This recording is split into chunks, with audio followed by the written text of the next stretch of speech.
আজকের এই যে সন্ধ্যা, বসন্ত সন্ধ্যা, কলকাতা যোগসূত্র, কলকাতা সমমনস্কের একটি অপূর্ব সন্ধ্যা আমরা কাটালাম। যদিও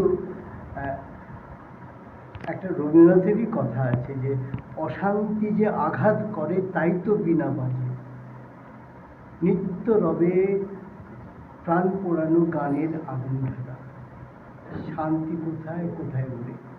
তো আমাদের এই যে বিশ্বজুড়ে যে অশান্তি শুরু হয়েছে, এখন যে মানবযজ্ঞ শুরু হয়েছে, রবীন্দ্রনাথ এগুলো দেখে গেছেন, আমরাও দেখছি। কিন্তু এতে শুধু বিচলিত হওয়া বা এটার থেকে সরে থাকাটা যাবে না। আমাদের এর মধ্যেই শিল্পের উন্মেষ ঘটাতে হবে। আজকের সন্ধ্যাটা আমার কাছে সেই জন্যেই ভীষণ গুরুত্বপূর্ণ যে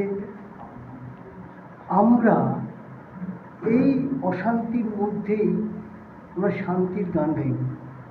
আজকে এই দুটি দল মিলে আজকে যে অনুষ্ঠানটি করবে, বিশেষ করে কলকাতা যোগসূত্র এবং কলকাতা সমমনস্ক, এবং এই যে অসংখ্য নবীন প্রাণকে এক করেছে, আমি খুব আপ্লুত। আমার এই বয়সে এসে আমার আশা ছাড়তে পারছি না, এবং আমি বলবো যে আপনারা কেউ আশা হারাবেন না।